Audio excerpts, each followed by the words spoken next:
Halo, nama saya Andriani Meranggun. Saya dari kelas manajemen 6R Universitas Widya Dharma Pontianak. Di sini saya akan menjelaskan materi dari perilaku konsumen, yaitu bab 7, pandangan sosial konsumen. Pengaruh keluarga pada konsumen. Keluarga adalah kelompok sosial terdiri dari jumlah individu, memiliki hubungan antara individu, terdapat ikatan, kewajiban, tanggung jawab di antara individu, atau dapat pula diartikan sebagai unit terkecil dari masyarakat yang terdiri dari atas kepala keluarga dan beberapa orang yang berkumpul dan tinggal di suatu tempat dalam keadaan saling ketergantungan. Faktor terpenting dalam keputusan pembelian suatu barang yaitu adalah keluarga dan rumah tangga. Mengapa? Karena mempunyai peran yang sangat adil dalam mempengaruhi individu atau anggota keluarganya. Keluarga juga dijadikan sebagai patokan dari konsumen sebagai pembeli suatu produk. Akan tetapi, pembeli dalam keluarga tersebut tidak langsung membeli produk dikarenakan oleh beberapa hal, yaitu yang pertama motivasi dan juga daya beli.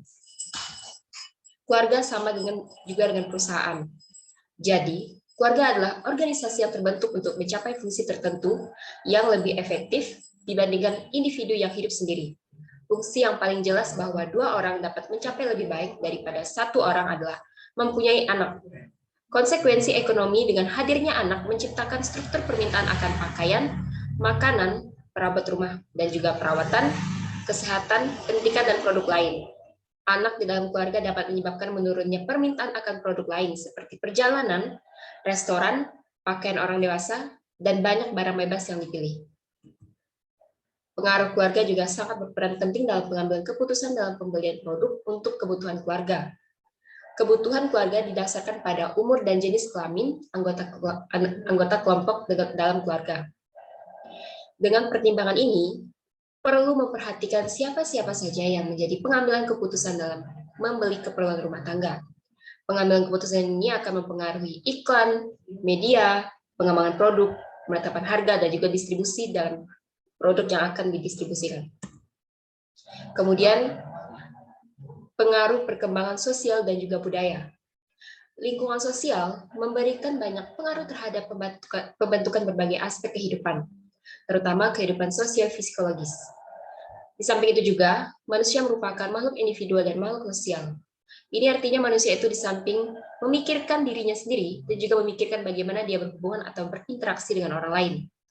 Manusia tidak dapat hidup sendiri atau tanpa ada bantuan dari orang lain.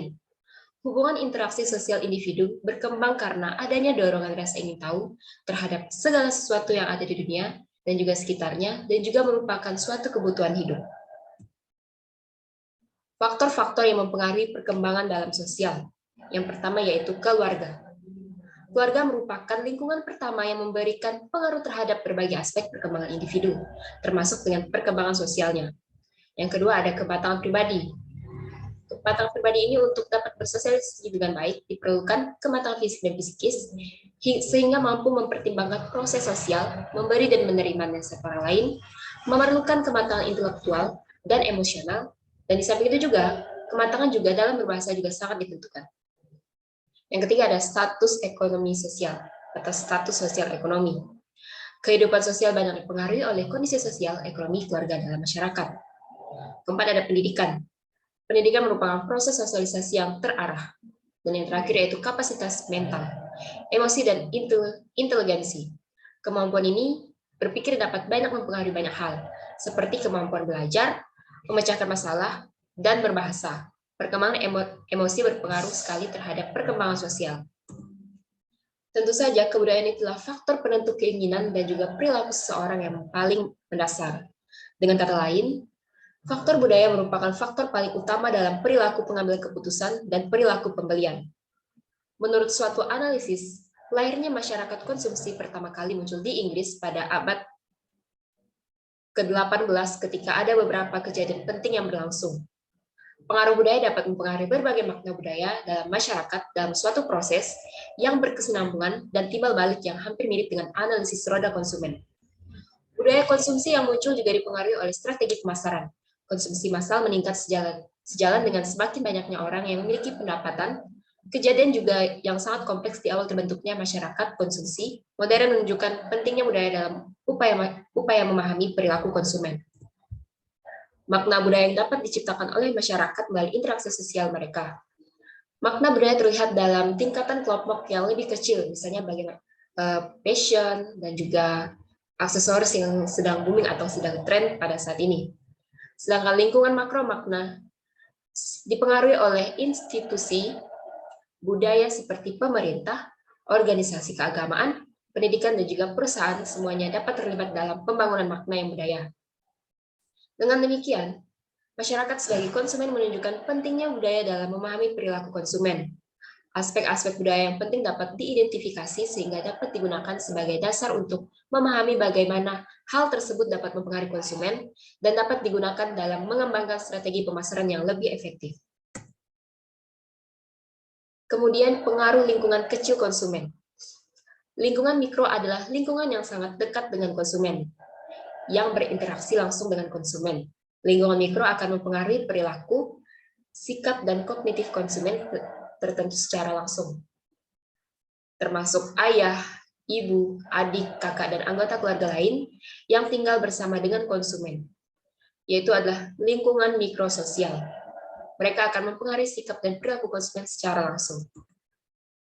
Lingkungan mikrososial bersifat interaksi langsung antara konsumen dengan konsumen, konsumen dengan penjual, toko, teman, kerabat, dan orang lain. Pemasar juga menganalisis keluarga sebagai unit terkecil dalam strategi pemasaran. Pemasar juga menganalisis bahwa keluarga sebagai unit terkecil dalam strategi pemasaran, karena keluarga terdiri dari ayah, ibu, dan saudara kandung yang mendapatkan orientasitas agama, politik dan ekonomi, serta ambisi pribadi, harga diri, dan juga cinta. Bahkan, jika pembeli tidak berinteraksi secara mendalam dengan keluarganya, pengaruh keluarga terhadap perilaku pembeli tetap signifikan. Pengaruh yang lebih langsung terhadap perilaku pembelian sehari-hari adalah keluarga prokreasi, yaitu pasangan dan anak-anak. Berikut adalah contoh pengambilan keputusan rumah tangga bagi produk anak-anak. Ada communication targeted at children, dan juga communication target at parents atau nutrition. Komunikasi ini dibagi lagi menjadi influencer, yaitu anak, initiator, yaitu orang tua dan anak, kemudian information, yaitu orang tua. Dan selanjutnya dijadikan menjadi decision makers, purchaser, dan user. Pengaruh strata sosial konsumen. Kelas sosial adalah bentuk lain dari pengelompokan masyarakat ke dalam kelas atau kelompok atau strata yang berbeda. Faktor yang mempengaruhi penentuan kelas sosial. Menurut Angel, Blackwell, dan Minyard, mengemukakan pendapat Gilbert dan Kah Yang, menyebutkan bahwa ada 9 variabel yang menentukan status atau kelas sosial seseorang. Ke-9 variabel tersebut digolongkan ke dalam ketiga kategori, yaitu sebagai berikut. Yang pertama ada variabel ekonomi. Variabel ekonomi mencakup pekerjaan, pendapatan, kekayaan, dan juga pendidikan. Kemudian variabel interaksi. Variabel interaksi mencakup prestis pribadi, asosiasi, dan juga sosialisasi. Kemudian yang terakhir yaitu variabel politik, mencakup kekuasaan, kesadaran kelas, dan juga mobilitas. Pengaruh kelas sosial dan status terhadap pembelian dan konsumsi. Aspek hierarkis kelas sosial penting bagi para pemasar. Para konsumen membeli berbagai produk tertentu karena produk-produk ini disukai oleh anggota kelas sosial mereka sendiri maupun kelas yang lebih tinggi. Dan para konsumen mungkin menghindari berbagai produk lain karena mereka merasa produk-produk tersebut adalah produk-produk kelas yang lebih rendah.